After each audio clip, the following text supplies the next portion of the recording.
मैं इस बात पे नहीं जाऊंगी कि आज देश में जो हालात है उस पर बात करूं। मैं इस बात पे जाऊंगी कि हमारे प्रधानमंत्री के आंसू क्यों बहे। हमारे प्रधानमंत्री मनुष्य हैं, मनुष्य, मानव, इंसान। रोना तो किसी को भी आ सकता है, मगर अगर उन आंसुओं को दिल तक पहुंचना हो तो आंसुओं का मोल होता है। यदि आपकी आंखों से आंसू निकलते हैं तो आप बताते हैं कि आपके अंदर लोगों के लिए संवेदनशीलता है, उनकी स्थिति के लिए।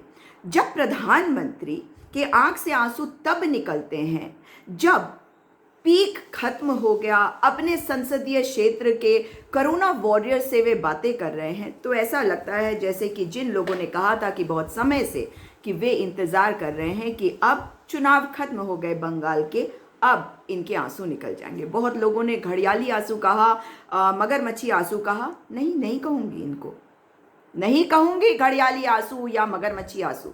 ये कहूँगी कि ये बता रहे हैं कि जब 2014 में आए थे तो इन्होंने अपनी कमज़ोरियाँ गिनाई थी आपको।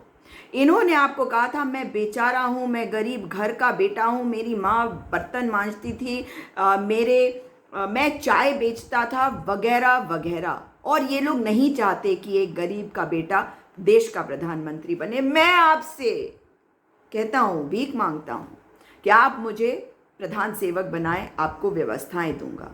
याद है ना, कहा था या नहीं कहा था? और आज जब ये रो रहे हैं तो ये साफ हो जा रहा है कि इनके रोने का कारण क्या है। लोग मर रहे हैं, आप और मैं रो रहे हैं, तो ये भी रोएंगे, मगर ये क्या आपके लिए रो रहे हैं? इनके आंख के आंसू तब नहीं निकले जिस वक्त ये वो 3 काले कानून लेकर आए थे पैंडेमिक के बहाने, अध्यादेश के माध्यम से, फिर उनको पास करवाया था ध्वनि मत से, और फिर किसान सड़कों पे आ गए। फिर इन्होंने किसानों में विभाजन किया, क्योंकि ये केवल विभाजन की राजनीति करते हैं। आरएसएस से निकल के आए हैं। आरएसएस से रहिए सावधान, क्योंकि आरएसएस वो दीमक है जिसने देश को खा लिया है। आरएसएस से निकले हुए ये प्रचारक आज आंसू बहा रहे हैं। रिस्पॉन्सिबिलिटी नहीं, इनके आंसू देखने पड़ेंगे। ये जिम्मेदारी नहीं ले पा रहे, मगर हर नेता इनका ये कह रहा है कि वो बेचारे हैं। समझिए बात को, क्योंकि आरएसएस जानती है कि भुनाना पड़ता है लोगों की सहानुभूति के लिए, लोगों की संवेदनशीलता को निकालने के लिए, उनको बताने के लिए कि ये गरीब है। क्योंकि भारतीय पहचाने जाते हैं कि उनका दिल पसीज जाता है अगर कोई गरीब हो, कोई बेचारा हो। और अगर किसी से नफरत हो तो खुद नहीं करेंगे, लेकिन अगर कोई और कुछ ऐसा कर सके जिससे वो नफरत करते हैं तो मना भी नहीं करेंगे, बल्कि उसका स्वागत करेंगे। लेकिन जब कुर्सी हिलने लगती है तो आंखों में से आंसू बहने लगते हैं। ये आज किसी ने कहा ट्विटर पर। ऐसा क्यों कहा होगा? क्योंकि उन्हें ये आंसू झूठे लगते हैं। जिन्होंने ये कहा वो स्वयं आरएसएस की शाखा में जाया करते थे, और आज उन्हें प्रधानमंत्री के आंसू झूठे दिख रहे हैं।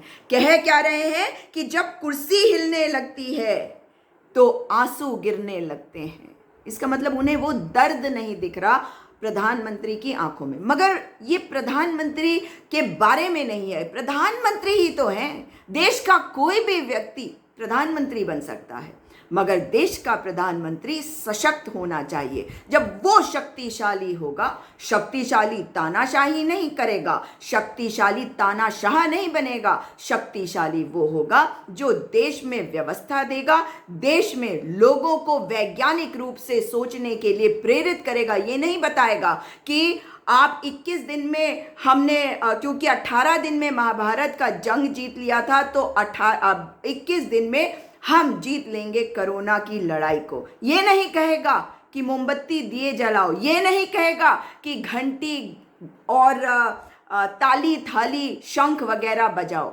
ये नहीं कहेगा कि हम जीत चुके हैं, ये नहीं कहेगा कि आपदा में अवसर ढूंढ लो। आपदा में अवसर आज देख रहे हैं आप, कुत्ते खा रहे हैं शवों को, सनातनियों के शवों को कुत्ते खा रहे हैं। ये कैसे हो सकता है? भारतीय जनता पार्टी ए टीम है और आरएसएस बी टीम है। आरएसएस का काम ही है कि क्योंकि उन्हें सरदार पटेल ने कहा था कि आप चुनाव नहीं लड़ेंगे तभी बैन उठेगा, आप तिरंगे का सम्मान करेंगे, आप छुप छुप के कार्य नहीं करेंगे, आप देश के संविधान का सम्मान करेंगे तभी बैन उठेगा। और इस वजह से आरएसएस स्वयं चुनाव नहीं लड़ता, लेकिन बी टीम बन गया और ए टीम जो उनका राजनीतिक दल है उसको आगे कर दिया। राजनीतिक दल में उन लोगों को आगे कर दिया जिनको वो सत्ता में बैठाना चाहते हैं, क्योंकि खुद वो देश की जड़ों में घुसकर उसमें फंगस लगाना चाहते हैं।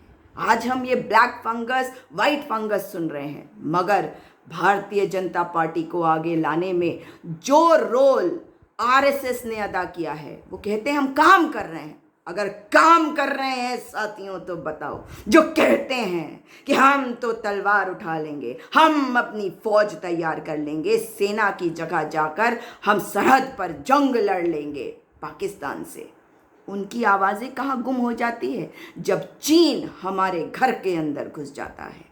इनका काम है समझना, इनका काम है आप लोगों की साइकोलॉजी को समझकर आप पर प्रहार करना, और इन्होंने किया है, इन्होंने किया है। और आज जब प्रधानमंत्री रोते हैं तो मुझे याद आते हैं यही आरएसएस वाले।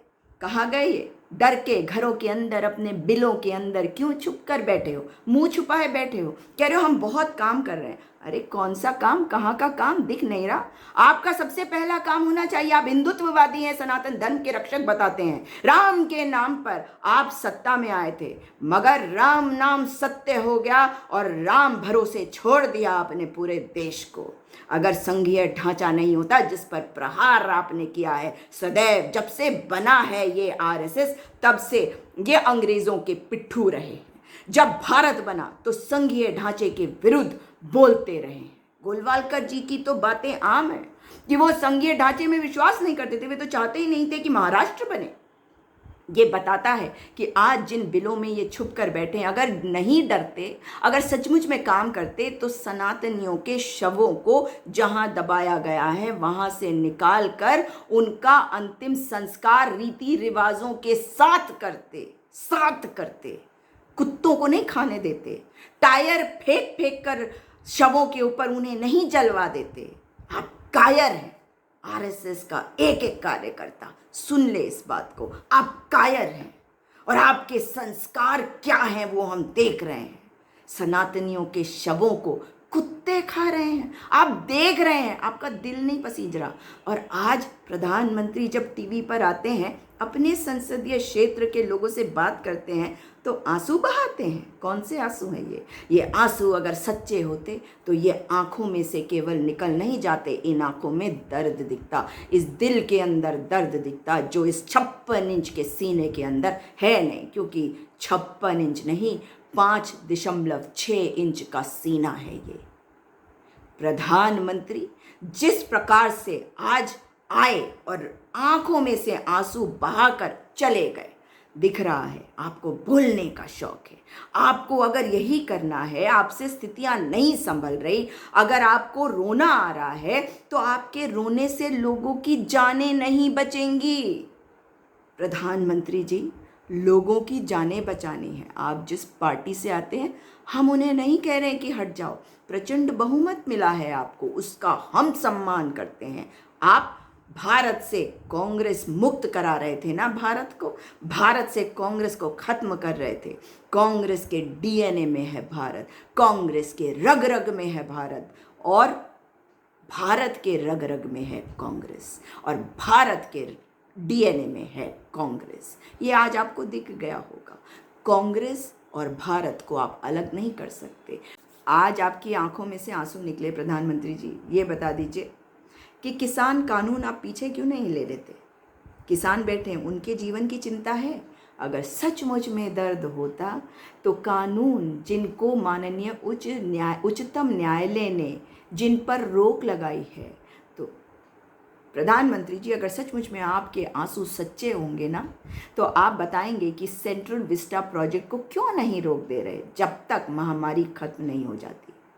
जितने पैसे आप इस सेंट्रल विस्टा प्रोजेक्ट में लगाएंगे, मान लिया कि आज सारे पैसे नहीं लगेंगे, धीरे धीरे लगेंगे, इसकी ज़रूरत नहीं है, मगर इसका कारण आप लोगों को बताती हूँ। आरएसएस के 100 साल पूरे हो रहे हैं 2025 में, यानी कि 2024 में चुनाव होंगे, और ये तब शुरू करना चाहते हैं उस कार्य को जिसके लिए कोशिश करती रही है आरएसएस, क्योंकि जंक लगा हुआ है इनके दिमाग को, नफरत करते हैं ये इंसानियत से, इनके यहाँ ऊंच नीच सब कुछ होता है। ये मानवता में विश्वास नहीं करते, ये विश्वास करते हैं तो घटिया राजनीति पे। ये ब्राह्मण को उच्च, शूद्र को नीच ये समझते हैं, मानव नहीं समझते किसी को। इनको सत्ता चाहिए थी, जिस तरह भी करके बेवकूफ़ बना के, भ्रम में डालकर, आप लोगों को बड़े बड़े सपने दिखाकर ये सरकार में तो आ गए, लेकिन 2024 इनका 100वां साल शुरू होगा। 2025 को 100 साल पूरे होंगे आरएसएस की स्थापना के। तो आरएसएस की स्थापना दिवस के लिए जानते हैं ये क्या कर रहे हैं? ये जवाहर भवन जो सेंट्रल विस्टा प्रोजेक्ट में तोड़ा जाएगा, जिसके अंदर राजीव गांधी फाउंडेशन का दफ्तर है, ये उसको टारगेट कर रहे हैं, क्योंकि आरएसएस तो ये चाहती थी कि 2025 तक इनकी सारी इच्छाएं पूरी हो जाए और शायद ये आरएसएस को ख़त्म भी कर देते, भाजपा मात्र रह जाती। लेकिन ऐसा हुआ नहीं, क्योंकि ना तो ये राम राज्य बना सके, ना हिंदू राष्ट्रीय बना सके। इसलिए प्रधानमंत्री जी आज वो कर रहे हैं जो आरएसएस चाहता है। मैं फिर दोहरा रही हूँ, आरएसएस 1925 में बना था, तो 1924 से 1925 यानी कि वो 100वां साल होगा उनकी स्थापना का।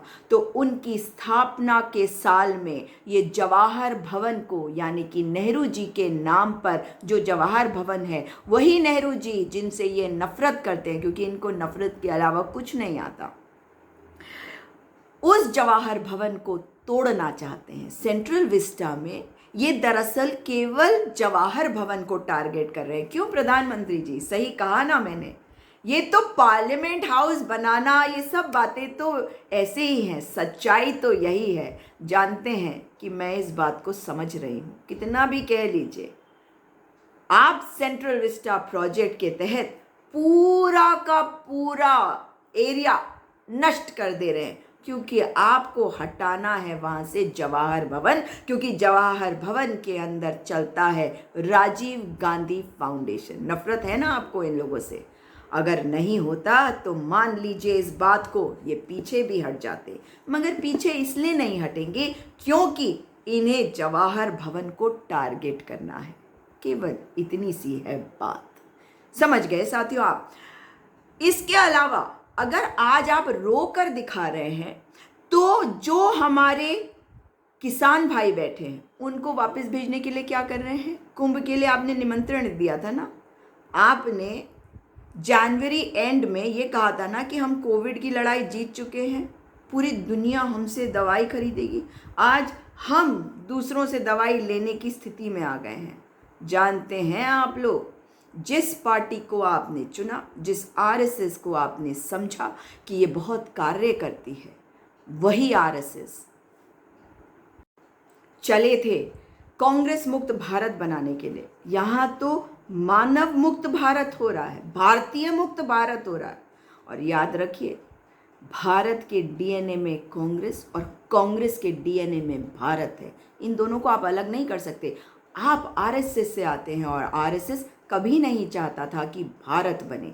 आरएसएस तो चाहता था कि अंग्रेज भारत छोड़कर ना जाए। आरएसएस ने तो समर्थन किया था अंग्रेज़ों का और खिलाफत करी थी, क्विट इंडिया मूवमेंट, भारत छोड़ो आंदोलन की। आप वो जहरीले लोग हैं जो कार्य कुछ नहीं कर सकते मगर नफरत फैलाते हैं।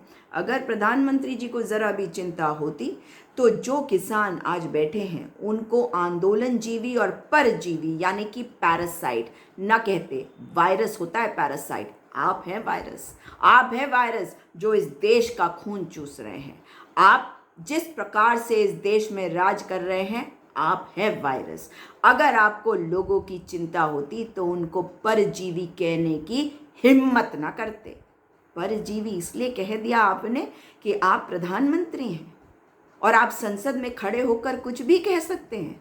आप भारतीयों को परजीवी कहने वाले होते कौन हैं? कोई नहीं, अधिकार नहीं है। देश का एक व्यक्ति देश की सेवा के लिए देश का प्रधानमंत्री बनता है, देश के लोगों को परजीवी बोलने के लिए नहीं। नफरत है आपके अंदर। एक और इनकी बात बताऊंगी अभी, किस प्रकार से कुंभ में इन्होंने लोगों को बुलाया। इन्होंने जनवरी के एंड में कहा था कि हम कोरोना की लड़ाई को जीत गए। कहने लगे कि पूरी दुनिया हमसे दवाइयाँ खरीदेगी। आज हम जिस स्थिति पे हैं, आर्थिकी के रूप में देख लीजिए हम कितने पिछड़ गए हैं।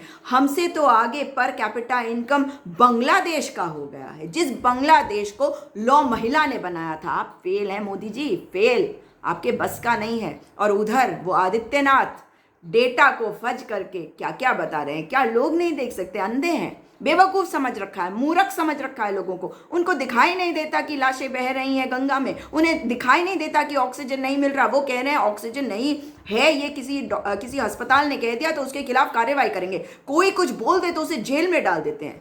आदित्यनाथ के चेहरे से नफरत, गुस्सा झलकता है। एक लोकतंत्र में जो मुखिया होता है ना, उसके चेहरे से ऐसे लगना चाहिए कि कोई भी व्यक्ति अपना दुख उसको बता सकता है। राजा कौन होता है? जो प्रजा के बीच में जाकर उनके दर्द को समझे। मगर हमारे तो प्रधानमंत्री संसद के पटल से जाकर लोगों को, भारतीयों को परजीवी बताते हैं। अगर सचमुच में ये आदर सम्मान करते भारतीयों का, चाहे वो इधर के होते, उधर के इनके समर्थक होते, इनके विपक्षी होते, इतनी हिम्मत भी नहीं करते। और जिस प्रकार से किसान भाई बैठे हैं आज इस महामारी के समय में, ये उन्हें कहते कि माननीय उच्चतम न्यायालय ने जो फार्म लॉज हैं उन पर रोक लगाई हुई है और हम इन्हें वापस लेंगे जब पैंडेमिक खत्म हो जाएगा। अरे भाई, 2024 में आप तो कह रहे हैं कि आपकी प्रचंड बहुमत की सरकार फिर से आएगी, तो ले आना इस कानून को। मगर आप जानते हैं ऐसा नहीं होने वाला, आप जानते हैं, है ना। अगर नहीं तो बताइए कि क्यों नहीं कर सकते, क्योंकि 2024 तक आप मुझे बताइए कि क्या इन कानूनों को आप लागू कर पाएंगे? नहीं कर पाएंगे ना। अभी कर पाए हैं? नहीं कर पाए। एक साल गुजर गया, पिछले जून में आया था, जून आने को है। इसका मतलब ही है कि आप तानाशाह बनना चाहते हैं। स्वयं से कितना प्यार है प्रधानमंत्री, कपड़े बदल बदल कर आते हो और फिर आंसू बहाते हो। किसी फिल्म वाले ने आपको अगर रोल दे दिया होता तो बेहतर होता, क्योंकि आप केवल प्रधानमंत्री हो। आपको ना ये गलत फहमी अपने बारे में कि आप भारत के प्रधानमंत्री बन के पता नहीं कौन से बादशाह बन गए। ना बादशाह, ना राजा, ना शहंशाह। आप केवल एक भारतीय हैं जिनको लोगों ने इस कुर्सी तक पहुंचाया है। और आपको इसलिए पहुंचाया क्योंकि आपको लोगों की सेवा करना है, to serve the people of India. अपने लिए कार्य नहीं करना है। और हर बार अपने आप को कमज़ोर दिखाकर आप निकल नहीं सकेंगे। कुछ नई कहानी बनाइए, नए स्क्रिप्ट राइटर लाइए। मुझे मालूम है वो दून स्कूल के कुछ लड़के आपकी टीम में भी हैं, है ना। उनसे नहीं होने वाला ये काम। अब कुछ और ढूंढिए, नई कहानी बनाइए। जी प्रधानमंत्री जी, अगर आप सचमुच में चाहते हैं कि हमारे किसान भाई वापस चले जाएं तो ये दबाव मत डालिए और गोदी मीडिया से ये डिस्कशंस मत करवाइए कि क्या होना चाहिए, वो क्यों नहीं जा रहे। ठीक रहा, उन पर मत फोड़िए। आपने पैंडेमिक का इस्तेमाल किया, कृषि कानून लेके आए जो कृषि विरोधी और किसान विरोधी हैं, किसान विरोधी ज़्यादा हैं। उनको अगर आपने पैंडेमिक का, महामारी का इस्तेमाल करके लेकर आए तो अब महामारी में आपको उन्हें वापस लेना पड़ेगा, क्योंकि ये लोकतंत्र है। यहाँ पे लोग सर्वोपरि होते हैं। यहाँ की जनता जनार्दन होती है, देव है। हमारी जो जनता है, वो जो प्रजा है, वो मालिक है इस देश की। आप नहीं है मालिक। आपको गलतफहमी सी हो गई है। आपको लगता है कि आप वो करेंगे जो आप करना चाहते हैं। ऐसा होने नहीं देंगे। उधर देखिए, मैं आपको एक बहुत महत्वपूर्ण बात बताना चाहती हूँ। आरएसएस 1925 में बना, यानी कि 2025 में 100 साल पूरे होंगे, यानी कि 2024 में उनका 100वां साल शुरू हो जाएगा। ये सेंट्रल विस्टा प्रोजेक्ट 2024 तक बनने की बात करी जा रही है ना, करी जा रही है। अब समझ गए आप क्यों? क्योंकि इनको वो सारी चीज़ों को ख़त्म कर देना है, तोड़ना है जो अंग्रेज़ों के समय पे बनाया गया। यही सोचते हैं आप, या आप कुछ हद तक सोचते हैं, मगर अंग्रेज़ों से इन्हें दिक्कत नहीं है।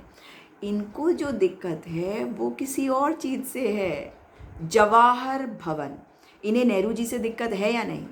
इस पूरे सेंट्रल विस्टा प्रोजेक्ट में एक बिल्डिंग ऐसी है जो उसे जवाहर भवन कहते हैं, जो जवाहरलाल नेहरू जी के नाम पर है, और उसमें राजीव गांधी फाउंडेशन उस पर टारगेट करते हैं ना, ये उसका ऑफिस है। और उस जवाहर भवन को नष्ट करके आरएसएस को तोहफे के रूप में 2024 में देने का इनका प्लान है। इसलिए पूरा सेंट्रल विस्टा प्रोजेक्ट बनाया गया है। मतलब एक चूहे को मारने के लिए पूरी बिल्डिंग को जला दो। बदला, ये बदला लेने वाले लोग हैं, ये घृणा फैलाने वाले लोग हैं, ये नफरत करने वाले लोग हैं। मगर क्या हम समझते नहीं? सही कहा ना प्रधानमंत्री, यही करना चाहते थे ना आप, ताकि आपकी पैठ बनी रहे आरएसएस में, क्योंकि आरएसएस जो जो चाहता था वो आप कर नहीं पाए। आरएसएस के लोग कहते हैं कि हमने तो सोचा था कि 2024 में आरएसएस ही खत्म कर देंगे क्योंकि देश हिंदू राष्ट्र बन जाएगा, मगर ऐसा नहीं हुआ, क्योंकि आप ये कर नहीं सकते और आपकी हिम्मत भी नहीं। आप वैसे भी एक कमज़ोर प्रधानमंत्री है। तो ये असली कारण है सेंट्रल विस्टा प्रोजेक्ट का, ये असली कारण है। बोलेंगे नहीं, मगर सच्चाई यही है। इसलिए इस वक्त ये जो आपने आंसू आज बहाए हैं, इन आंसुओं का अगर सचमुच में कोई मोल है, अगर सचमुच में लोगों के लिए सहानुभूति है, तो कृषि कानून वापस लीजिए, सेंट्रल विस्टा प्रोजेक्ट रोक दीजिए, साइंटिफिक टेम्परामेंट से लोगों के साथ व्यवहार भी कीजिए, उनको इनकरेज भी करिए, और खामखा की इधर उधर की बातें बंद करिए। 4, व्यवस्थाओं को ठीक करिए, और 5, अगर रिस्पॉन्सिबिलिटी नहीं ले सकते तो रिज़ाइन कर दीजिए, कोई दिक्कत नहीं है, देश चलता रहेगा। पीछे कर दिया आपने, मगर वापस देश को आगे ले जाएंगे, फिर हिम्मत करेंगे, चाहे 40 साल क्यों ना लग जाए, वापस देश को वहाँ लाने पर जहाँ देश 2014 में था, जब आपको मिला था। नमस्कार साथियों, इस वीडियो को अधिक से अधिक शेयर करिएगा ताकि इनकी सच्चाई, आरएसएस की सच्चाई, उनकी घृणा, उनकी नफरत लोगों को भी पता चले। इस वीडियो को अधिक से अधिक शेयर करिएगा ताकि पता चले कि सेंट्रल विस्टा प्रोजेक्ट आखिर क्यों बनाया जा रहा है। केवल आरएसएस को एक तोहफा मात्र देने के लिए, उनके 100 साल पूरे होने पर। वो तोहफा है जवाहर भवन को गिराने का, वो तोहफा है जवाहर भवन के अंदर राजीव गांधी फाउंडेशन चल रहा है, इस वजह से भी उसको गिराने का। लेकिन क्या पूरे चेहरे को आप काट देंगे अगर कोई एक छोटा सा चोट लग जाएगी आपको? सोचिएगा।